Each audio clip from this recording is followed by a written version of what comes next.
Hi hello నమస్తే అందరికి. Welcome to TSV study circle mobile app, అదేవిధంగా YouTube channel TLG studies. Okay, మరి ఇక్కడ ఇంటర్మీడియట్ సెకండ్ ఇయర్ విషయానికి వచ్చినట్లయితే ఆల్రెడీ మనము 4 పాఠాల గురించి తెలుసుకోవడం జరిగింది. అంటే ఇక్కడ గోల్కొండ మధుర స్మృతుల వరకైతే తెలుసుకోవడము జరిగింది. కొమరగిరి వెంకట భూపాలరావు అనేటువంటి ఆయన 4వ పాఠము పాఠ్యాంశము కవి.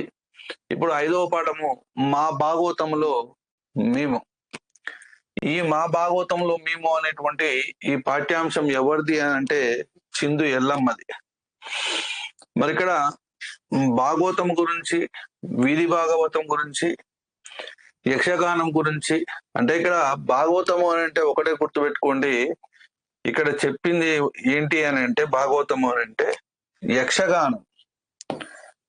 యక్షగానంలో ఎవరు వేసేటువంటి యక్షగానము అని అంటే చిందోళ్ళ యక్షగానం అన్నట్టు, చిందు యక్షగానం. ఓకే, మరి ఇప్పుడు చిందు ఎల్లమ్మ గురించి, అదేవిధంగా వాళ్ళు భాగవతం వేసేటప్పుడు వాళ్ళ యొక్క జాగ్రత్తల గురించి, చిందు భాగవతం ఏ విధంగా ప్రదర్శిస్తారు అనేటువంటి విషయాలను మనము ఈ వీడియోలో చర్చించడం అయితే జరుగుతుంది. ఓకే, మరి ఇక్కడ మా భాగవతములో మేము, భాగవతం అని అంటే ఇక్కడ మనం గమనించాల్సింది చిందు యక్షగానమే భాగవతం. ఓకే, మరి ఇప్పుడు రచయిత్రి చిందు ఎల్లమ్మ యొక్క పరిచయం చూద్దాం. ఈమె గురించి చాలా బిట్స్ అనేటువంటివి రావడం జరిగింది కాబట్టి జాగ్రత్తగా కాన్సన్ట్రేషన్ చేయండి.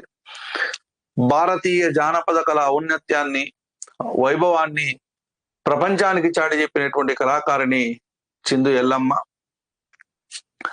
చిన్ననాటి నుండి చిందు యక్షగానం మీద ఆసక్తి కనబరిచినటువంటి ఎల్లమ్మ పూర్వపు ఆదిలాబాద్ జిల్లా బాసరలో 1914 ఏప్రిల్ 1వ తారీఖున ఈమె జన్మించింది. 1914 ఏప్రిల్ 1వ తారీఖున ఆదిలాబాద్ జిల్లా బాసరలో ఈమె జన్మించింది, పూర్వపు ఆదిలాబాద్ జిల్లా. మరి ఇక్కడ ఈమె యొక్క తల్లిదండ్రుల విషయానికి వచ్చినట్లయితే, మరి ఇక్కడ తల్లిదండ్రులు, తండ్రి పేరు పిల్లిట్ల నాబీసాబ్, తల్లి పేరు ఎల్లవ్వ. ఇప్పుడు పిల్లిట్ల వంశానికి చెందినటువంటి వ్యక్తే పిల్లిట్ల వెంకయ్య అనేటువంటి ఆయన చిందు యక్షగాన పితామహుడు. వీరు మరి చిందు యక్షగాన ప్రదర్శనలు ఇస్తూ బోధన్ మండలము అమ్దాపూర్లో స్థిరపడ్డారు. ఎల్లమ్మ 4 ఏళ్ల ప్రాయంలోనే బాలకృష్ణ వేషంతో, ఆమె చిన్నప్పుడే 4 ఏళ్ళ ఉన్నప్పుడే బాలకృష్ణుడు, అంటే ఊర్లలో బాలకృష్ణుడు అనుకుంటా, బాలకృష్ణ వేషంతో చిందు యక్షగాన కళారంగంలో అడుగుపెట్టింది. అడగొచ్చు, చిందు ఎల్లమ్మ ఎన్ని సంవత్సరాల వయసులో చిందు యక్షగాన కళారంగంలోకి అడుగుపెట్టింది అని అంటే 4 సంవత్సరాల వయస్సులో. ఏ వేషంతో ఆమె కళారంగంలోకి ప్రవేశము పొందింది అని అంటే బాలకిష్టి వేషంతో. బాలకిష్టి అని అంటే ఎవరు అని అంటే బాలకృష్ణుడే బాలకృష్ణుడు. ఓకే, ఈ బాలకృష్ణుని యొక్క వేషంతో చిందు యక్షగాన కళారంగంలో అడుగుపెట్టింది. సత్యభామ తర్వాత ఏమేం వేషాలు వేసిందంటే సత్యభామ వేషం వేసింది, మోహిని వేషం వేసింది, సత్యవతి వేషం వేసింది, సావిత్రి, రంభ, లక్ష్మి, రత్నాంగి వంటి స్త్రీ పాత్రలు వేసింది. చూడండి, అనేకమైనటువంటి పాత్రలు. ఫస్ట్ పురుషుని యొక్క వేషంతో స్టార్ట్ చేసినటువంటి కళ, తర్వాత అనేకమైనటువంటి స్త్రీ పాత్రలు కూడా వేయడము జరిగింది. దానిలో భాగంగా సత్యభామ, మోహిని, సత్యవతి, సావిత్రి, రంభ, లక్ష్మి, రత్నాంగి. అదేవిధంగా పురుష పాత్రలు కూడా ధరించింది. ఏంటి పురుష పాత్రలు?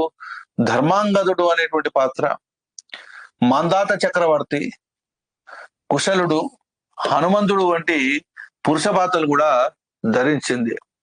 మరి ఇక్కడ పురుష పాత్రలు కూడా ధరించి సామాన్య ప్రేక్షకుల నుండి నాట్యాచార్యుల వరకు అందరినీ అలరించింది.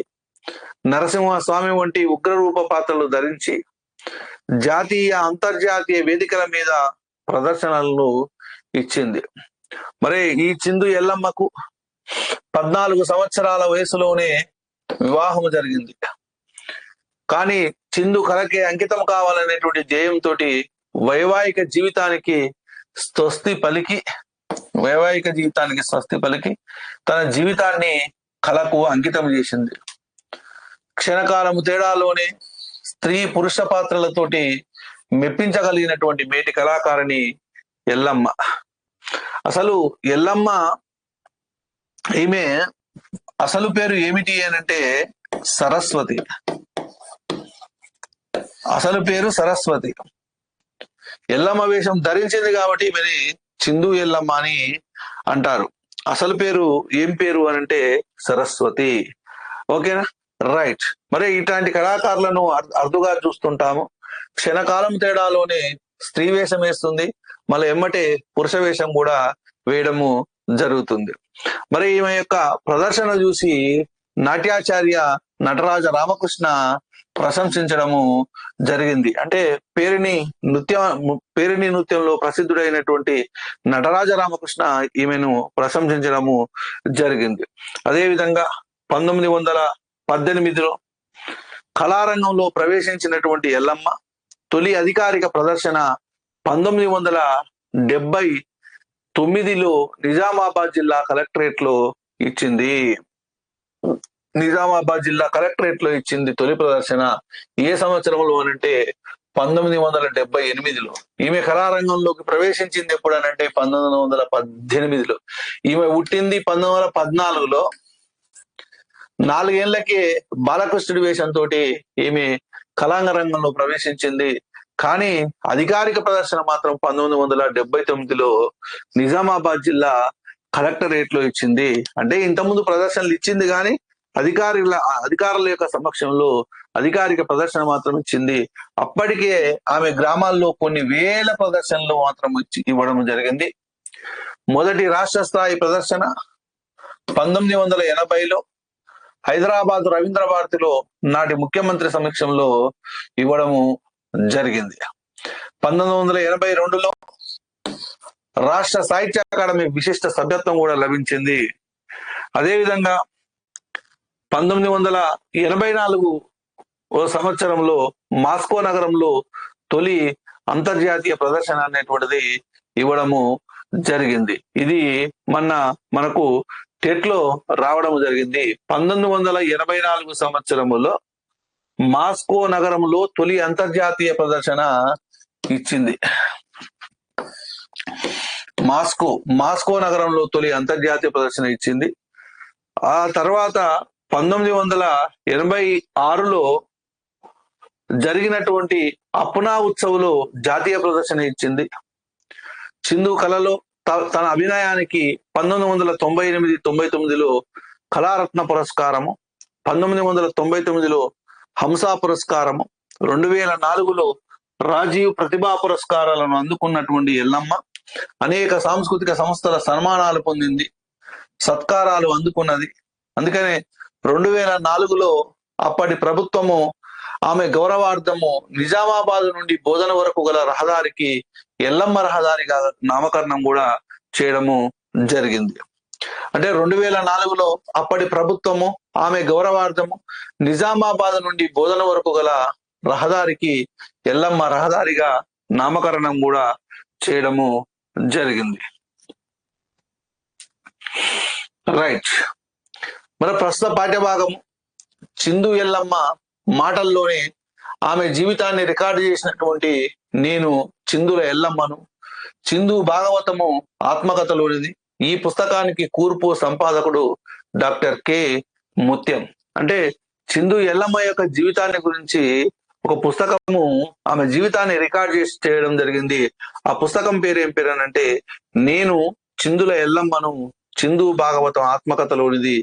ఈ పుస్తకానికి కూర్పు సంపాదకుడు ఎవరనంటే డాక్టర్ కె ముత్యము.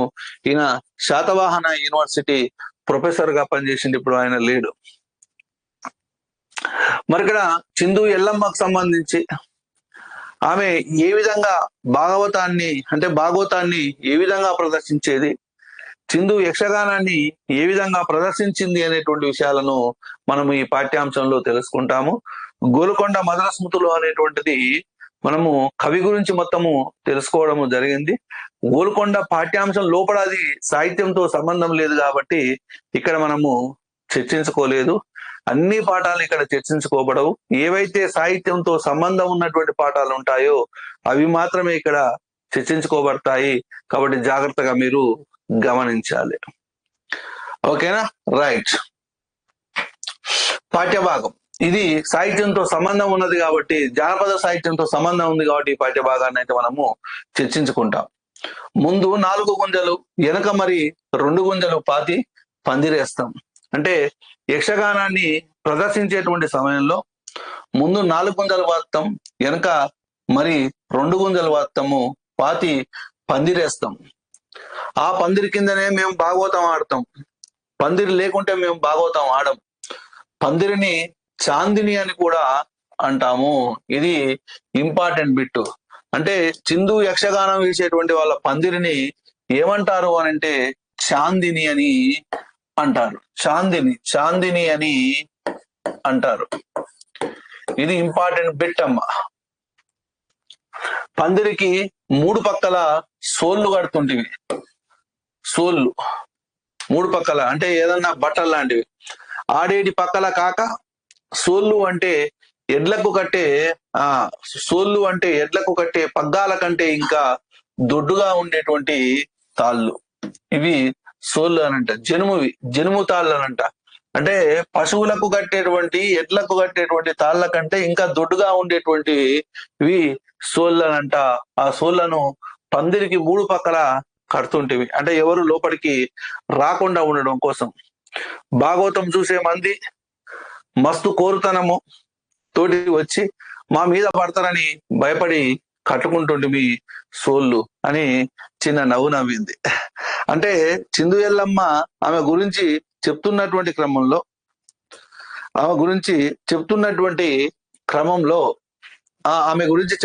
క్రమంలో భాగవతము ఎట్లా ప్రదర్శిస్తారు, పందిరేసే కానించి ఎట్లా ఉంటది అనే విషయాలను ఇక్కడ చెప్తా ఉన్నది చిందు ఎల్లమ్మ. అంటే భాగవతం చూసే మంది మస్తు కోరుతనంతో వచ్చి మా మీద పడతారని, అంటే ఇక్కడ చాలా మంది అభిమానులుగా వచ్చేసేసి మరి వాళ్ళ మీద పడడానికి అవకాశం ఉన్నది అనే ఉద్దేశంతో, అట్లా కాకుండా కొందరు మరి వాళ్ళ మీద కోపంతో కూడా వచ్చి మీద పడడానికి అవకాశం ఉన్నదనే ఉద్దేశంతో చుట్టూ తాళ్ళు కట్టుకున్నారు. గట్టి తాళ్లను కట్టేటువంటి వాళ్ళు అన్నమాట. అది మా తాతలప్పుడు మొదలైంది నడి ఊర్లే భాగవతం ఆడు. ఎప్పటి నుంచి స్టార్ట్ అయిందని అంటే ఎట్లా కళారంగంలోకి ప్రవేశించింది, ఎట్లా ఏంది అనేటువంటి మొత్తం ఇక్కడ చెప్తుంది. ఇక మా తాతలప్పుడు మొదలైంది నడి ఊర్ల భాగవతం ఆడు. దొమ్మరి బిడ్డే నడి ఊర్ల గడెక్కి సల్లా పులిగోలిగా అంటే నే గ్రామంకు పుణ్యము బరకతు. అంటే ఇక్కడ దొమ్మరి అనంటే ఏం లేదు, దేశ దిమ్మరి అనంటే ఏంటంటే ఊరూరు తిరిగేటువంటి వాళ్ళు అనమాట. మేము ఊరూరు తిరిగేటువంటి కళాకారులము అట్లా అనమాట.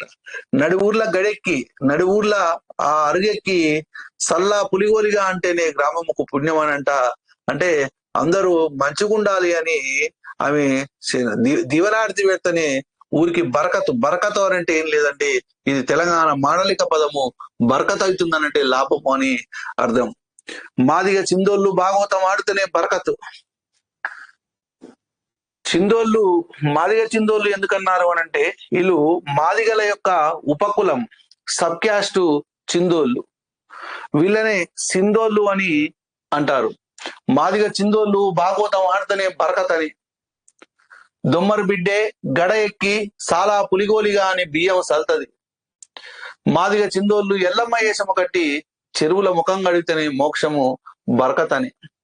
అంటే మాదిగ చిందోళ్ళు ఊళ్ళోకి వచ్చి ఈ ఎల్లమ్మ ఏషం కట్టి ఆ మొత్తం ఆ కలరంతా కడుక్కోవడం, చెరువులో కడుక్కుంటేనే ఆ ఊరికి బరకతు, ఆ ఊరికి మోక్షము అనే విషయాన్ని ఇక్కడ చిందు ఎల్లమ్మ చెప్తా ఉన్నది. ఇది ఇంటర్వ్యూ అండి. డాక్టర్ కె ముత్యం గారు ఆమె యొక్క జీవిత చరిత్ర మొత్తం రికార్డ్ చేయడము జరిగింది. ఆమె చెప్తా ఉన్నది అన్నమాట, ఇట్లాంటిది అచ్చి అచ్చి అనేటువంటి చూడండి, ఇక్కడ మాండలికం కరీంనగర్ నిజామాబాదు ఆ మాండలికం అనేటువంటిది వచ్చింది, వచ్చి అనమాట. ఇట్లాంటిది వచ్చి నడివూర్ల భాగవతం ఆడు మొదలైంది. ఇది తాతలప్పటి నుండి మొదలైంది. ఇవాళ చిందు భాగవతము ఆడుతుండ్రట, ఇవాళ చిందు భాగవతము ఆడుతుండ్రట. పోవాలరా అంటుండ్రి. ఊళ్ళల్లా ఎవరైనా భాగవతం ఆడటానికి వస్తే ఇవాళ ఊర్లకు చిందోళ్ళు వస్తురంట, చిందుమాది వాళ్ళు వస్తురంట, మనము చిందు భాగవతం ఆడుతుర్రంట, పోవాలరా అని ఊర్లో ఉన్నటువంటి జనము అనుకుంటుంటారు. ఎల్లమ్మ ఆట ఆడుతున్నారు, గావు పట్టేది ఉన్నదట, ఆట ఆడేది ఉన్నదట, పోవాలా అంటుంటే ఊరోళ్ళు. గావు పట్టడం అంటే ఏదనంటే ఏదైనా ఒక జంతువును బలి ఇవ్వడం. పాత రోజుల్లో రాత్రులు ఊర్లో భాగవతం ఆడుతున్నప్పుడు మంగళోళ్ళు దివిటీలు పట్టేటోళ్ళు, నాకు తెలిసిన దాకా ఇట్లా దివిటీలు పట్టుడు ఉండే. దివిటీలు అని అంటే ఏదనంటే కాగడాలు పట్టేటువంటి, అంటే ఆ కాగడాలు పడితే ఆ వెలుతురులో వీళ్ళు చిందు మాదిగోలు వచ్చి ఎల్లమ్మ కథ చెప్పేటువంటి వాళ్ళంట పాత రోజుల్లో. తర్వాత కొద్ది రోజులకు పెట్రోమాక్స్ రైట్లు రావడం జరిగింది. ఇంకా తర్వాత కరెంట్ అనేటువంటిది రావడము జరిగింది కాబట్టి ప్రాబ్లం అనేటువంటిది ఏది లేదంటే, పాత రోజుల్లో రాత్రులు ఊళ్ళో భాగవతం ఆడుతున్నప్పుడు మంగళోళ్ళు దివిటీలు పట్టేటోళ్ళు. నాకు తెలిసిన దాకా ఇట్లా దివిటీలు పట్టుడు ఉండే. బౌగోన్లు అని అంటారు. బౌగోన్ అని అంటే ఏంది? వంట పాత్ర. బొగన్లు అని అంటారు, బొగన్లు. ఈ బౌగోన్లే నూనె పోసి డ్యూటీలు పట్టుతుండ్రి. అంటే వంట పాత్రలలో పోసేటోళ్ళు, కాగడాలలో పోసేటోళ్ళు, అంటే ఏది అందుబాటులో ఉంటే అప్పటికప్పుడు దీపం అనేటువంటి తయారు చేసి వెలుతురు రావడం కోసం అయితే దీపం తయారు చేసేటువంటి వాళ్ళు. వేషాలు తయారయ్యేటప్పుడు, మేకప్ వేసుకునేటప్పుడు మంది చూడొద్దు. ఇది కూడా ఉన్నది చూడండి. మేకప్ వేసుకునేటప్పుడు, వేషాలు తయారయ్యేటప్పుడు మంది చూడొద్దు అంట. తెర ముందు ఆడేటప్పుడే చూడాలి. అట్లా ఈ వేషాలు ముందే చూస్తే మన భాగ్యం ఏముంటది. కాబట్టి వేషాలు వేసేటప్పుడు తెర వెనకాల వేషాలు వేసేటోళ్ళంట ఎవరు చూడకుండా వేషాలు వేయాలంట. వేస్తేనే మంచిది. అంటే తెర ముందల అంటే వేదిక మీద కళా ప్రదర్శన చేస్తున్నప్పుడు మాత్రమే జనాలు చూడాలి, కానీ వేషాలు వేసేటప్పుడు జనాలు చూడొద్దు అనే విషయాన్ని ఇక్కడ ఎల్లమ్మ చెప్తుంది. అందుకోసం వేషాలు మాదిగిళ్ళల్లో వేసుకుంటుంటే, వీళ్ళు మాదిగల యొక్క ఉపకులస్తులు, సబ్ క్యాస్టులు వాళ్ళు కాబట్టి వేషాలు మాదిగిళ్ళల్లో వేసుకుంటారంట. లేకుంటే పందిరికి కొంత దూరంలోనన్నా వేసుకుంటాం, లేకుంటే చుట్టూ దుప్పటి కట్టుకొని రంగులు వేసుకుంటాం. రంగులు వేసుకున్నాక దుప్పటి కప్పుకొని పందిట్లకు వస్తాం. కళాకారులు ఎవరి వేషం వాళ్ళే కట్టుకుంటారు, ఎవరి అద్దం వాళ్ళకే ఉంటది. ఎవరి వేషం వాళ్ళే వేసుకోవాలి, ఎవరి అద్దం వాళ్ళకే ఉంటది. మాది ఇళ్ళల్లో వేసుకుంటారు, లేకపోతే వేదికకు కొంచెం దూరంలో వేసుకుంటారు, లేకపోతే ఆ వేదిక దగ్గరలోనే చుట్టూ దుప్పటి కప్పుకొని అందులోనన్నే వేసుకుంటారు. రంగులు వేసుకున్నాక కూడా డైరెక్ట్ గా మరి వేదిక మీద రాకుండా ఏదో ఒకటి దుప్పటి కప్పుకొని ఆ దుప్పటిని తొలగించడము జరుగుతుంది. వేదిక మీదకి వచ్చిన తర్వాత ఎవరు వేషం వాళ్ళే కట్టుకుంటారు, ఎవరి అద్దం వాళ్ళకే ఉంటుంది. మరి ముఖానికి ఏం పూసుకుంటారు అని చూసినట్లయితే, ముఖానికి రేవిడి మన్నులాగా, లేకుంటే పసుపచ్చ పౌడర్ని వేసుకుంటాం. అది పసుపు కాదు, తెల్ల ఎంట్రుకలు కావాలంటే మెంచు వేస్తాం. సున్నేరు లాంటి ఒకటి ఉంటది, మెంచని, అది వేస్తారంట తెల్ల ఎంట్రుకలు కావాలి అని అంటే. ముఖంకు ఏదో ఒకటి రేవిడి లాంటిది ఏదో పూసుకుంటారంట, పసుపచ్చ పౌడర్ని వేసుకుంటారంట. పాత రోజుల్లో అర్ధూలం అని అంటే జింకు ఆక్సైడ్ వాడేవాళ్ళం. దాన్ని బండకు నూరి ముఖంకు వేసుకుంటే అది చెమటకు వెంటనే కరిగిపోయేది. చూసేటోళ్ళు కొడుకు లావు ఏడుస్తున్నాడు, దారాలు పడ్డాయి కళ్ళకు అంటుండ్రి. పాత రోజుల్లో ఏడుపు రావాలంటే కంట్లో వేలు పెట్టుకోవడము లేదా నూనె సుక్కలన్నా వేసుకుంటుంటివి. ఏడుపు రావాలనంటే ఇప్పుడంటే మనకు ఇంకా సినిమాలలో ఏదో ఒకటి చేసేసి ఏడుపు వచ్చే విధంగా చేస్తుంటారు. మరి ఇక్కడ ఏడుపు రావాలంటే కంట్లో వేలైనా పెట్టుకునేటోళ్ళంట, లేకపోతే మరి నూనెనన్నా పోసుకొని ఏడ్చేటువంటి వాళ్ళనంట ఏడుపు సీన్లల్లా. కానీ నాకు దుఃఖపాట వాడంగానే ఏడుపు వస్తుంది నాయన. ఆమెకు అలాంటి ఇబ్బంది లేదంట చిందు ఎల్లమ్మకు. ఏదైనా ఒక దుఃఖపాట వచ్చింది అని అంటే ఆమెకు ఆటోమేటిక్ గా ఏడుపు వస్తుందంట. ఏడుపు కోసం నోట్లో అది కంట్లో వేలు పెట్టుకోవడం కానివ్వండి, కంట్లో నూనె పోసుకోవడం కానీ ఏది లేదంట చిందు ఎల్లమ్మకు. మంది మా భాగవతం చూసుకుంటా ఎగపోస్తారు.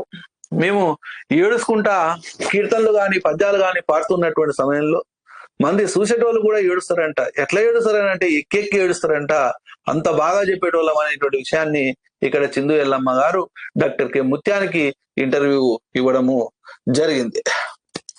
మేము ఏడుస్తే చెంగులన్నీ తడిసిపోతాయి, రంగులన్నీ కంగారుగా అవుతాయి. భాగవతాన్ని కష్టపడి అట్లా నేరుస్తాము, రంజు కట్టిస్తాం. అంటే భాగవతం చెప్పేటువంటి క్రమంలో ఏ పాత్ర తీసుకుంటే ఆ పాత్రలోకి పరకాయ ప్రవేశం అనేటువంటిది చేయడము జరుగుతుంది. ఈ పాత్ర ఎట్లా ఉంటది, ఆ పాత్ర అట్లా కాదు. ఏ పాత్ర ఉంటే ఆ పాత్రలకు పోయేటువంటి వాళ్ళము, చూసేటోళ్ళని ఏడ్పించేటోళ్ళము. మేము కూడా ఆ ఏడుపు కోసము ఎలాంటి ఇకమతులు అనేటువంటివి చేసేటువంటి వాళ్ళం కాదు. మరి ఇట్లా ఏడుపు పాట మొదలుగానే, ఏడుపు పద్యం మొదలుగానే నాకు కూడా ఏడుపు వచ్చేది నాయన అని చిందు ఎల్లమ్మ చెప్తా ఉన్నది. మేము సత్యహరిశ్చంద్ర భాగవతం ఆడితే చూసేటోళ్ళతోటి కొంగులు పెట్టిస్తాం. సత్యహరిశ్చంద్ర భాగవతం ఆడితే చూసేటోళ్ళు తప్పనిసరిగా ఏడవాల్సింది అనే విషయాన్ని ఇక్కడ చెప్పడం జరుగుతుంది. చంద్రమతి హరిశ్చంద్రుని ఎడబాసిపోతుంది కదా అమ్మినాక. అప్పుడు ఒక ప్రాణేశ దయలేక నన్ను బాసిపోయేదవా, ప్రాణంబు ఎటులా భరిజింతునై అయ్యో,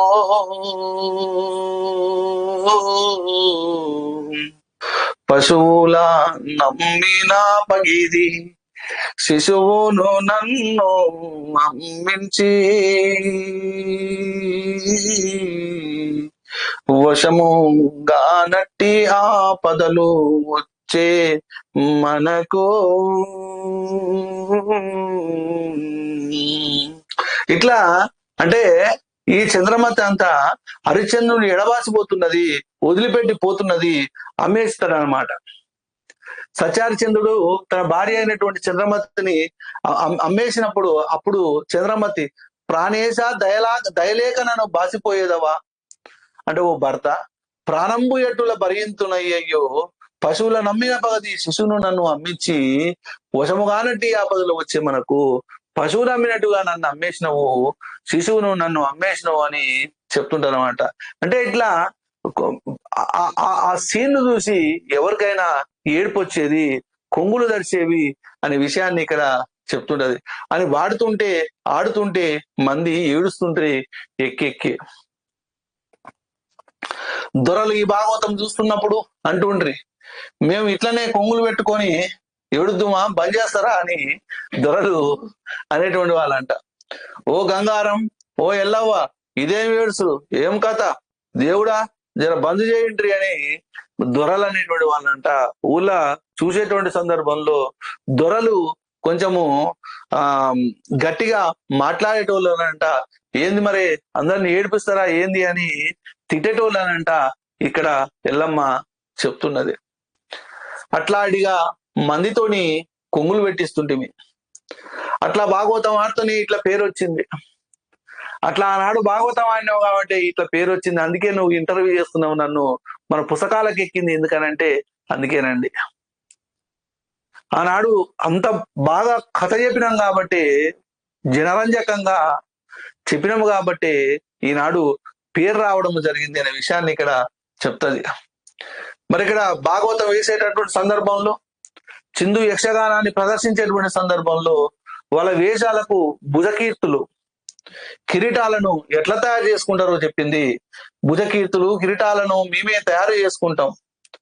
10 మందిలో ఒకళ్ళు తయారు చేస్తారు, అది మొగోళ్ళు తయారు చేస్తారు. ఈ భుజకీర్తులు కిరీటాలను ఎవరు తయారు చేస్తారని అంటే మొగోళ్ళు తయారు చేస్తారు. అంటే మగవాళ్ళే తయారు చేస్తారు అనేటువంటి వాటిని ఇక్కడ చెప్పు. పొనికి కట్టెతో వీటిని తయారు చేస్తారంట. పొనికి కట్టె, దాన్నే బూరుగు కట్టె అంటారు.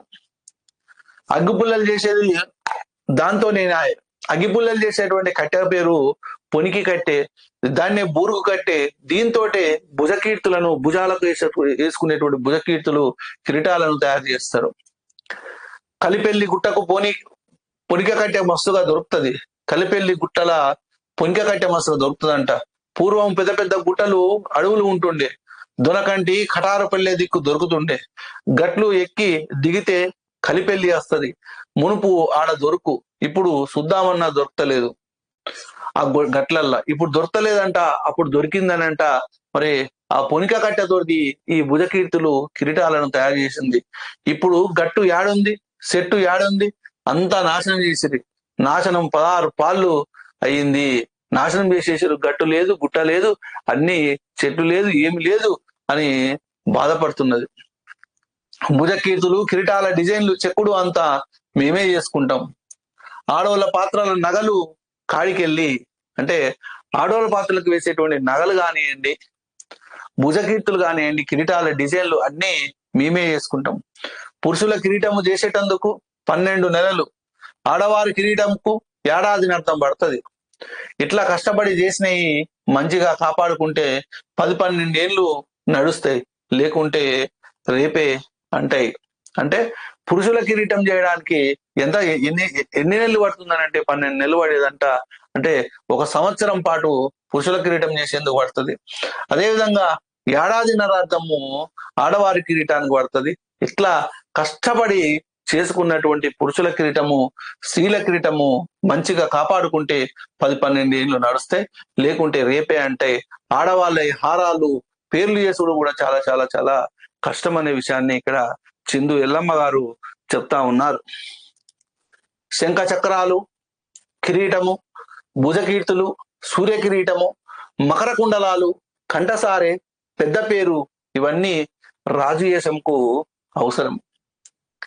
శంఖ చక్రాలు, కిరీటము, భుజకీర్తులు, సూర్య కిరీటము, మకర కుండలాలు, కంఠసారే, పెద్ద పేరు, ఇవన్నీ రాజువేషంకు అవసరం. జడ, కొప్పు జడ, దాన్ని షాంపూ జడ అంటారంట. అంటే షాంపూ దండల్లాగా పెద్దగా ఉంటది అన్నట్టుగా. సిగరేకులు, పక్క గొలుసు, చెక్క బౌలీలు, గూబ గున్నాలు, ఇట్లా గులగుల వేలాడే గున్నాలు స్త్రీ వేషంకు అవసరము. పురుష వేషం, రాజువేషంకి ఏమేమి అవసరమో ఇక్కడ చెప్పిండు. అదేవిధంగా చెప్పింది స్త్రీ వేషంకి ఏమేమి అవసరం ఇట్లా చెప్పింది. మిగతా జిల్లాల చిందు కళాకారులు ఎన్నో నగల్ని తీసేస్తున్నారు, కానీ మేము మొదటి నుంచి ఉన్నవాడిని ఇప్పటిదాకా వాడుతున్నామని చెప్తుంది. మేము కిరీటాలు, భుజకీర్తులు కట్టుకొని ఏషాలు వేసి ఆడి ఆట అయినాక చూసుకుంటే అవన్నీ చెమటకు ఉబ్బుతుండే. వీటిని 6-7 గంటల సేపు ఆపగలగాల, అయిపోయేదాకా ఇప్పేది లేదు. అంటే 6-7 గంటల సేపు ప్రదర్శన అనేటువంటిది ఉంటది కాబట్టి తప్పనిసరిగా కిరీటము, భుజకీర్తులు కట్టుకొని వేషాలు వేయాలి. అట్లయితేనే ప్రేక్షకులు, ఊర్లో ఉన్నటువంటి జనాలు, చూసేటువంటి వాళ్ళు ఆట అయినాక చూసుకుంటే ఆ భుజకీర్తులు, ఆ కిరీటాలన్నీ ఉబ్బుతుండే. ఎందుకంటే పొనిక కట్టెతో తయారు చేసి చెమటకు మొత్తం ఉబ్బుతుండేనంట. వాటిని 6-7 గంటల సేపు ఆపగలగాలి. అంటే 6-7 గంటల సేపు మనం పెట్టుకునే ఉండాలి. అయిపోయేదాకా ఇప్పడం లేనే లేదు. అందుకోసము ఏసాలు వేసుకునేటప్పుడు వాటిని మేము బద్దం, అంటే గుంజి కడతాం, లాగి కడతాం కదా, అంటే గట్టి కడతారు అనమాట. అందుకోసం ఆడేటప్పుడు అవి జారిపోవు. ఇప్పుడు భాగవతం పొద్దుగాల 11 గంటలకు మొదలు చేస్తే పొద్దుకినాక 6-7 గంటల దాకా ఆడతాం కదా. ఈ భుజకీర్తులు, కిరీటాలను అంతసేపు అట్లనే ఆపుతాం. ఏషాల మధ్య తబలా కొట్టినా కానీ అట్లనే ఉంచుకుంటాం, కానీ తీసేయము నడిమిట్లా. భాగవతం అయి ఇంటికి వచ్చి ఆరతి ఇచ్చిన వెంటనే తీసాము వీటిని. భాగవతం మొత్తం అయిపోయి ఇంటికి వచ్చి ఆరతి ఇచ్చిన తర్వాతనే ఆ భుజకీర్తులు కానివ్వండి, కిరీటాలను కానీ తీయడము జరుగుతుంది. మేము ఊర్లో భాగవతం ఆడేటప్పుడు కమ్మరుకులు మనకు ఈ ఇషబ్రహ్మ అని అన్నాడు. ఇషబ్రహ్మ అంటే విశ్వబ్రాహ్మణులకు మొక్కి వస్తాం. ఊళ్ళో భాగవతం ఆడేటప్పుడు విశ్వబ్రాహ్మణులకు, అంటే విశ్వబ్రాహ్మణులలో కమ్మరి వాళ్ళ దగ్గర పోయి మేము మొక్కి వస్తాము. వాళ్ళకు మొక్కిన తర్వాతనే భాగవతం స్టార్ట్ చేస్తాము అనే విషయం చేసినాం. కత్తి చేసిన కమ్మరి బిడ్డకు చేతులెత్తి మొక్కాలి. మేము కమ్మరి బిడ్డకు తిత్తి చేసి ఇచ్చినాం. అందుకోసమే ఆ ఇసబ్రహ్మలు ఎల్లమ్మ చేతిల కత్తి చేసిచ్చిండ్లు. అదే ఎల్లమ్మ చేతిలో ఉన్నటువంటి కొంగవాలి కత్తి. ఎల్లమ్మ చేతిలో ఉన్నటువంటి కత్తి పేరు ఏం పేరు అని అంటే కొంగవాలి కత్తి. ఈ కొంగవాలి కత్తి అనేటువంటి పేరుతోటి ఒక ఆయన నవల రాసిండు. ఆయనే గడ్డం మోహన్ రావు. కొంగవాలు కత్తి అనేటువంటి పేరుతోటి ఒక ఆయన నవల రాసిండు. అదే ఎవరు అనంటే డాక్టర్ గడ్డము మోహన్ రావు. ఈ గడ్డం మోహన్ రావు ప్రస్తుతము మరి వీరనారి చాకలి ఐలమ్మ మహిళా విశ్వవిద్యాలయంలో మరి కాంట్రాక్ట్ పద్ధతిన మరి లెక్చరర్ గా కూడా పనిచేస్తా ఉన్నాడు గడ్డం మోహన్ రావు. కత్తి చేసిన కమ్మరి బిడ్డకు చేతులకి మొక్కాలి అంటే ఆ ఎల్లమ్మ చేతిలో ఉన్నటువంటి కత్తిని చేసిచ్చింది ఎవరనంటే విశ్వబ్రాహ్మణులలో ఒక కులమైనటువంటి కమ్మరోళ్ళు చేసి ఇవ్వడం జరిగింది. అందుకే మేము కమ్మరి బిడ్డకు తిత్తి చేసి ఇచ్చినాము. కొలిమికి తిత్తి ఉంటది కదా, ఆ తిత్తి చేసి ఇచ్చినాము. అందుకే ఆ ఇసబ్రహ్మలు ఎల్లమ్మ చేతుల కత్తి చేసి ఇచ్చిండ్రు. అదే ఎల్లమ్మ చేతిలో ఉన్నటువంటి కొంగవాలి కత్తి. ఎల్లమ్మ చేతిలో ఉన్నటువంటి కత్తికి ఏం పేరు అనంటే కొంగవాలి కత్తి. భాగవతం ఆడు అయిపోయినాక మేము రావుని పేరిట మంగళారతి ఇస్తాం. మేళం అంటే బృందం, మేళమంతా కలిసి మంగళారతి పాట వాడుతారు. మేటి ఏసం వేసిన స్త్రీ పాత్ర మంగళారతి పట్టుకొని మందిలో పోతది. ఎవరికి ఎంత దోస్తే అంతేసి మంగళారతి తీసుకుంటారు. ప్రతి భాగవతం అయినాక ఈ మంగళారతి చూడు ఉంటది. అదైనాక ఆ హారతితోనే మేళమంతా ఇంటికొస్తాం. అందరం కలిసి మళ్ళా ఇంటికి వచ్చిన తర్వాత మంగళారతి తీసుకుంటాం. హారతి అయినాక అలాయి బలాయి తీసుకుంటాము. ఒకరినొకరు ఉదయాలకు అత్తుకుంటాం. ఆడోళ్ళు మొగోళ్ళు దాసున్ అనుకుంటాము. దాసుని అనే అర్థంలో జెండర్ తో సంబంధము లేకుండా దాసున్ అనుకుంటాము. ఆడోళ్ళు అలాయి బలాయి తీసుకుంటారు. మొగోళ్ళు అలాయి తీసుకుంటారు. ఈ హారతి అయినాక భాగవతం సామానంతా తెచ్చుకొని ఎవరు సామానాలు చదువుకొని మేకప్ అంతా తుడుచుకొని ఈ హారతి తీసుకుంటాం. అరే దుర్మార్గ ఒంటి మా అన్నను భాగవతంలో ఓరి సుగ్రీవ ఇటు ఘోరకృత్యము చేసి ఓరి అని పాడితే ఎగిరి దంతిని వాలి వేషం నేను గట్టితి సుగ్రీవుని వేషం నా అన్నగట్టే. అంటే ఇక్కడ ఏషాలు వేసేటప్పుడు పాత్రలోకి ప్రవేశించడం జరుగుతుంది. వీడు నా అన్నను తంతే ఏం అంటే బాగుండదు అనేటువంటిది అక్కడ ఉండొద్దు. అంటే అరే దుర్మార్గ అంటే మా అన్నను భాగవతంలో ఓరి సుగ్రీవ ఇటు ఘోరకృత్యము చేసి ఓరి అని పాడితే ఎగిరిది అంతిని మా అన్నని వాళ్ళు వేషము నేను కట్టితే సుగ్రీవుని వేషము నా అన్న కట్టే. అంటే ఇక్కడ అన్నదమ్ములు అనేటువంటిది ఏది లేదు. నేను చెల్లెని కావచ్చు, మా అన్నను తంతిని ఎగిరిది తన్యాను. మరి ఇక్కడ మరి నాటకంలో ఇవన్నీ ఉండవు. అన్న తమ్ముడు అనేటువంటిది ఉండదు. ఏ పాత్రలోకి ప్రవేశిస్తే ఆ పాత్రను రక్తి కట్టించాలి అనే విషయాన్ని ఇక్కడ చిందు ఎల్లమ్మ చెప్తా ఉన్నది. తప్పు కదా. అందుకోసం భాగవతం అయినాక పెద్దల కాళ్ళకు దండం పెడతాం, మొక్కుతాం. అంటే భాగవతంలో మనకు పాత్రల విషయంలో ఎలాంటి మరి జరిగినా గానీ అంటే ఇక్కడ పాత్రల విషయంలో కొందరు తిట్టుకోవడము కొట్టుకోవడము అనేటువంటి జరుగుతుంది. కాబట్టి పెద్దోళ్ళు ఎవరైతే ఉన్నదో పెద్దోళ్ళను గౌరవించాలనే ఉద్దేశంతో ఈ భాగవతం మొత్తం అయినాక పెద్దోళ్ళ యొక్క కాళ్ళకు దండం పెడతాము, మొక్కుతాం అనే విషయాన్ని ఇక్కడ చెప్పడము జరిగింది. అట్లా భాగవతంలో అన్న అనకున్నా తన్నకున్న చిన్నోళ్ళు పెద్దోళ్లకు అట్లా చేయాల్సిందేనంట. భాగవతం అంతా అయినాక చిన్నవాళ్ళు ఎవరైతే ఉన్నారో పెద్దవాళ్లకు తప్పనిసరిగా కాళ్ళకు దండాలు పెట్టాల్సిందే అంట. ఇక మంగళారతుల మంది ఇచ్చిన పైసల్ని అందరం కలిసే పంచుకుంటాం. భాగవతం పగలు బార 1కెళ్ళి 6-7 గంటల దాకా ఆడతాం. భాగవతం ఈ చిందు యక్షగానము బారా అంటే 12, 1కెళ్ళి అంటే 12-1 గంటల నుంచి 6-7 గంటల దాకా ఆడతాము సాయంత్రం. ఇప్పుడు కొంతమంది 3 గంటల సేపు ఆడంగానే సాల్వ్ చేయని ఇక అంటుండ్రు. మేము నికీర్తం అని అంటే ఖచ్చితంగా ఆడాలంటే ఈడ రాత్రి 10 గంటలకు సురువు చేస్తే ఆడ తెల్లారి పొద్దు వడవాలి. భాగవతం అయిపోయేదాకా గింత కథలనీయం మందిని, అయిపోయేదాకా లేవనీయం, పని ఏమైనా కానీ చూస్తాం ఇంకా అంటారు. కావాలంటే వరుసగా 15 రోజుల పాటు భాగవతాలు ఆడతాం. ఒక్కోళ్ళ నోరు కూతున్నదంటే ఇంకొకళ్ళు తయారుగా ఉంటారు. దాన్ని పడగొట్టం. ఇక మాకెంత ఆడితే అంత ఉల్లాసం. కానీ మందు ముట్టనీయం. మేము సారా తాగం. మందు ముడితే పాడేది. పెద్ద కథని 2 గంటలలో చెప్పమంటే ఆడమంటే అయ్యో చెప్పి ఏం లాభం, చెప్పక ఏం లాభం అనుకుంటాం. అందుకు మా మనసు కరి ఎక్కదు. ఒక్కొక్కసారి పెద్ద కథని 2 గంటలలో చెప్పురు, 3 గంటలలో చెప్పురి అని చెప్పించుకునేటోళ్ళు అడిగితే కొంచెం మాకు ఇబ్బంది అనేటువంటిది అవుతుంది. మరి అయ్యో చెప్పేం లాభం, చెప్పకేం లాభం అని అనుకుంటాము. అందుకు మా మనసు కరెక్కదు. ఉల్లాసంగా ఎంత దోస్తే అంత చేస్తాం.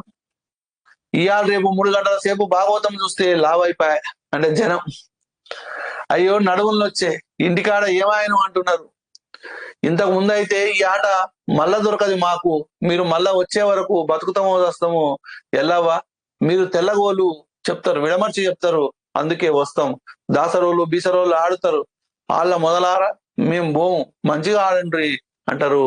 ఈ ఎల్లవని పట్టుకొని దాసరోళ్ళు బీసరోళ్ళు అంటే దాసరోళ్ళు బీసరోళ్ళు అంటే దాసరోళ్ళు కూడా ఎల్లమ్మ కథ చెప్తారు కానీ ఏ అంత మంచిగా చెప్పరు. నువ్వైతే బాగా ఇడమర్చి చెప్తావు ఎల్లవా అని చెప్తారంట.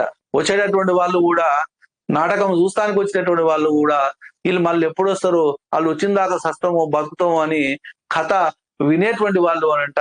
ఆ ఎల్లవ్వ కథకు అంత ఉన్నదనమాట. గమ్మత్ పడతారు నాయన, మాకు మంచిగా పైసలు దొరుకుతాయి, చీరలు రైకలు అంగీలు దోతులు మస్తు ఇస్తారు, మాకు మస్తు సౌలతు ఉన్నది. అట్లయితేనే మరి చిందోళ్ళు బతుకుతుండ్రు. మాదిగా ఇండ్లలో పెడితే మేము బతుకుతాం నాయన, వాళ్ళ కష్టమే మా కష్టమే. అంటే మాదిగోళ్ళ దగ్గర వీళ్ళు ఉపకులం సింధోళ్ళు. మాదిగ కులానికి 12 ఉపకులాలు ఉంటాయి. అందులో ఇది ఒక ఉపకులం, సబ్ క్యాస్ట్ అని అంటారు కదా. మరి ఈ సబ్ క్యాస్ట్ చిందోళ్ళు మాదిగలే ఇండ్లలో పెడితే మేము బతుకుతాం నాయన, వాళ్ళ కష్టమే మా కష్టమే. భాగవతం ఆడిన భార్యాభర్తలకు ఒక పాలిస్తాం, ఒక వాట. వాళ్ళకు లగ్గం కాని పిల్లలుంటే వాళ్ళు ఆడితే ఒక పాలులో 5 జింగాలు ఉంటాయి కదా. లగ్గం కాని ఆడపిల్లలకు 2 జింగాలు ఇస్తాం. అదే మగపిల్లలైతే 3 జింగాలు ఇస్తాం. ఆడపిల్ల వెనక తాళం కొడితే మగపిల్లవాడు వేషం కట్టి తబలా కొట్టి ఈ పని ఆ పని అందుకొని, ఆడపిల్ల వేషం కట్టిన 2 జింగాలే ఇస్తాం. ఇప్పుడు ఇద్దరు భార్యాభర్తలకు ఒక పాలు ఇస్తాం. కానీ నాకు లగ్గం కాకపాయే, నేను మేడి ఏషగాన్ని ఏషగత్తెని, అతనితోనే ఇంత సాధించగలుగుతున్నాం, అతనికి ఒక పాలు పెడతామని అందరూ సమ్మతిస్తే సహి ఒక పాలు ఇస్తాం, లేకపోతే 3 జింగాలే. పెళ్ళైనోడు ఒక్కడైనా భాగవతంలో మేటి ఏషగాడైతే పాలిస్తాం. అతనికి భార్యతోటి విడాకులైనా ఆమె చచ్చిపోయినా ఆయనకు పాలిస్తాం. మరి పెళ్ళైనా చిన్న ఏషమే వేస్తే పాలు ఇయ్యరు, 3 జింగాలే. పెళ్లి కాకుండా మేటి ఏషగాడైతే పాలిస్తాం.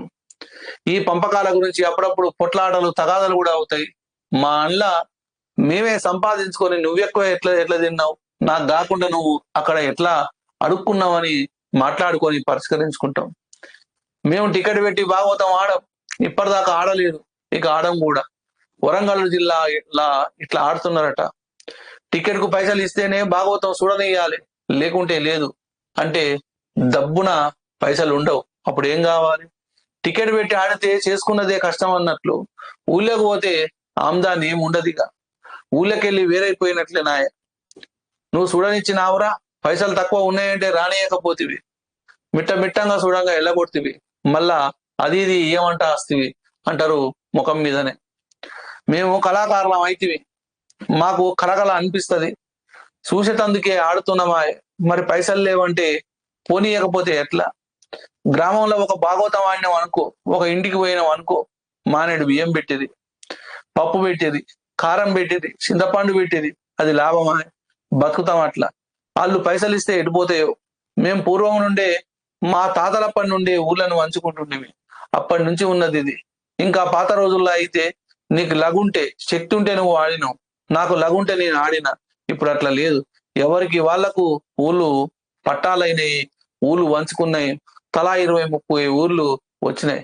మా తాతకు 2 భార్యలు, ఒకరికి 3 పుట్టిండ్రు, మరొకరికి 6 పుట్టిండ్రు కదా, 3కి సగము 6కి సగం. అందులో ఆడోళ్ళు ఉంటే వాళ్ళకు లేదు, ఇక ఒకరి ఇంటికి ఇస్తాం కదా వాళ్ళను. దీని రాజ్యం పంచుకునుడు అని అంటాము. ఊళ్ళని పంచుకునేటువంటి సందర్భంలో దీన్ని ఏమంటామనంటే రాజ్యం పంచుకునుడు అని అంటాం. ఇక మా గ్రామాలకు ఇంకోళ్ళు వస్తే మేము ఊరుకోం, అట్లా మేము వస్తే వాళ్ళు ఊరుకోరు. ఈ ప్రాంతంలో మా కుటుంబం వాళ్ళవి 99 మేళాలు ఉన్నాయి. మేళాలంటే బృందాలు. గాంధారి పిట్లంలో మా ఊళ్ళు ఉన్నారు. ఇటు మీదికి మహారాష్ట్ర వైపు ఎక్కువ లేరు. రొట్టె తినం మేము అంట. అటు ఊరు అంటే అటు సైడ్ ఊరు. మహారాష్ట్ర మొత్తం రొట్టెనే కాబట్టి అటు ఊరంట. మరాఠోళ్ళు తుజే నిగుంజ వెళ్ళిపో అంటారు వాళ్ళు. ఆ మాటలకు పోరు, 3 మాటలని. మా వాళ్ళు రెంజర్లలో ఉన్నారు. నవీపేట, కుందాపురము, నందిపేటల్లో ఉన్నారు. మల్లారం, మాకులూరు, బొంకినపల్లెలో ఉన్నారు. అటు ఆరమూరు పట్టెల మస్తు ఉన్నారు మా ఊళ్ళు. ఇట్లా ఊళ్ళు వంచుకున్న కుటుంబాలు భాగవతాలు ఆడాలనుకుంటే మా సొటంలో దగ్గరికి వచ్చి ఆటకు 500 రూపాయలు ఇచ్చి తీసుకుపోతారు. మా సామాన్లు నెత్తి మీద పెట్టుకొని తోలుకపోతారు గర్జుకు అంటే అక్కరకు. ఇట్లా ఎవరినైనా పిలిస్తే ముందే మాట్లాడుకుంటారు. ఎవరికన్నా ఊర్లుండే కానీ మేళం లేకపాయే అసంటప్పుడు ముందే మాట్లాడుకుంటారు. మమ్మలను కనుక పిలిస్తే వచ్చిన దాంట్లో సగం ఆయనకు, మిగతాది మాకు అన్నట్లు న్యాయంగానే పంచుకుంటాం. న్యాయం ఉన్న చోట నారాయణమూర్తి ఉన్నాడు అనేటువంటిది ఇక్కడ పాఠ్యాంశం. ఎంత బాగుంది చూడండి.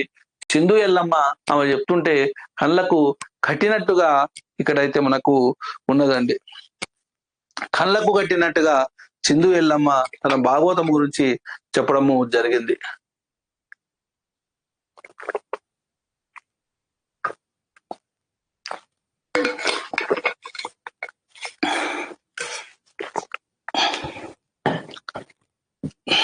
ఇది చిందు ఎల్లమ్మ గురించినటువంటి న్యాయం ఉన్న చోట ఎవరుంటారు అని అంటే నారాయణమూర్తి ఉంటాడు.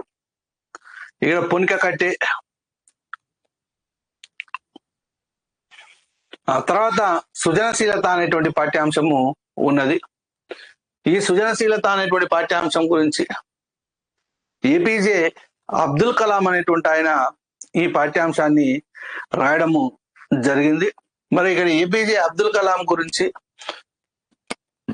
మీకు ఆల్రెడీ మనకు ప్రేరణ అనేటువంటి పాఠ్యాంశంలో రావడము జరిగింది. అయినా కానీ మళ్ళీ ఒకసారి అయితే ఈయన గురించి అయితే తెలుసుకుందాము.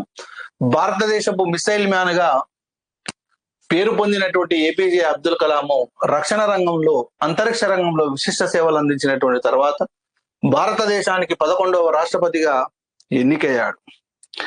ఏపీజే అబ్దుల్ కలాం యొక్క పూర్తి పేరు అవుల్ పకీర్ జైనులాబ్దీన్ అబ్దుల్ కలాం. ఇవి టెక్స్ట్ బుక్లు కాబట్టి ఇట్లా పీడిఎఫ్లు తీసుకొనే చెప్తామండి. టెక్స్ట్ బుక్లు అయిపోయిన తర్వాత మిగతా సాహిత్యాంశాలు మొత్తము బోర్డు మీద చెప్పడం జరుగుతుంది. కాబట్టి టెక్స్ట్ బుక్ల వరకు అయితే మరి మీ దగ్గర అయితే టెక్స్ట్ బుక్లు ఉన్నాయో లేవో మాత్రం, కానీ టెక్స్ట్ బుక్లు అయితే అందరి దగ్గర ఉండాలి. ఇక్కడ నేను చెప్పేటప్పుడు టెక్స్ట్ బుక్లు ఎప్పుడైనా కానీ మనము పుస్తకం చూసుకుంటే చెప్పడం జరుగుతుంది. కాబట్టి ఇక్కడ మీకు పుస్తకం అనేటువంటిది మళ్ళీ నేను చూసుకుంటే చెప్తే బాగుండదని ఇక్కడ పీడిఎఫ్ తీసుకొని చెప్పడం అయితే జరుగుతుందండి. అవుల్ పకీర్ జైనులాబ్దీన్ ఈయన తమిళనాడులోని రామేశ్వరం ప్రాంతంలో 15 అక్టోబర్ 1931లో ఈయన జన్మించిండు. మరి తల్లిదండ్రుల పేర్లు ఆసియమ్మ, జైనులాబ్దీన్లు తల్లిదండ్రులు. పేద కుటుంబం కావడంతో అబ్దుల్ కలాం చిన్న వయసులోనే తండ్రికి చేదోడు వాడుగా ఉండడానికి పేపర్ బాయ్ గా కూడా పనిచేసిండు అబ్దుల్ కలాం.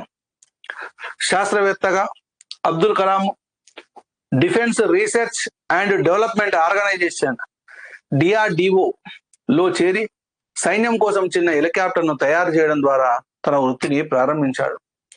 ఈయన భారతీయ అంతరిక్ష పరిశోధనా సంస్థలో, రక్షణ రంగ పరిశోధనా సంస్థలో వివిధ పదవులు నిర్వహించాడు. భారత ప్రభుత్వానికి ప్రధాన వైజ్ఞానిక సలహాదారుగా కూడా పనిచేసిండు. కొంతకాలం పాటు చెన్నైలో అన్నా విశ్వవిద్యాలయంలో ఆచార్యులుగా కూడా పనిచేసిండు. ఏపీజే అబ్దుల్ కలాం కు భారత ప్రభుత్వము అత్యున్నత పౌర పురస్కారం అనేటువంటిది, పౌర సత్కారాలు పద్మభూషణ్ 1981, పద్మ విభూషణ్ 1991, భారతరత్న 1997తో గౌరవించింది. India 2020 a vision for new millennium అనేటువంటి పుస్తకం, wings of fire, ignited minds, envisioning an empowered nation మొదలైనవి అబ్దుల్ కలాం యొక్క రచనలు. మన ప్రస్తుత పాఠ్యభాగం అబ్దుల్ కలాం ప్రసంగ వ్యాసాల నుండి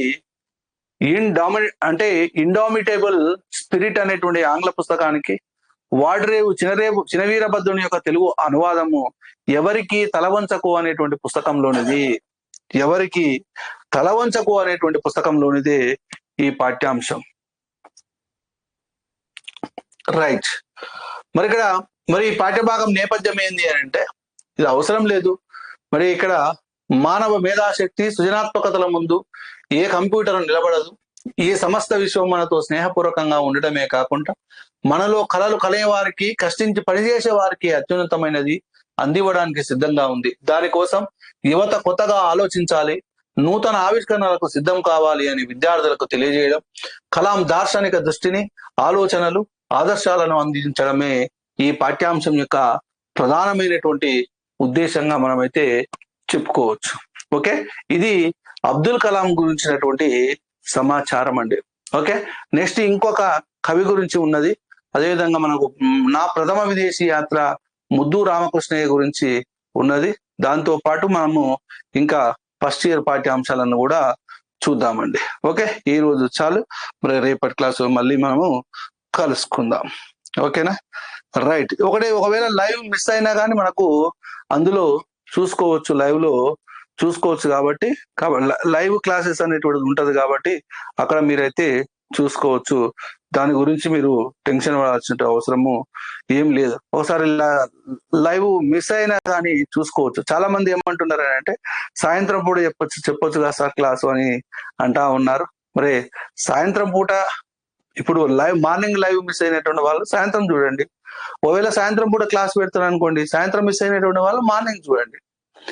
ఏదో ఒక పూటనైతే క్లాస్ అయితే మనకైతే ఉంటుంది. ఓకేనా? మీకు మెసేజ్ అనేటువంటిది వస్తుంది. యాప్కు సంబంధించినటువంటి నోటిఫికేషన్లు ఆన్ చేసుకోండి. ఆన్ చేసుకుంటే నేనైతే క్లాసు టైమింగ్స్ పెట్టగానే మీకు మెసేజ్ అనేటువంటిది వస్తుంది. ఓకేనా? రైట్, బాయ్ మరి.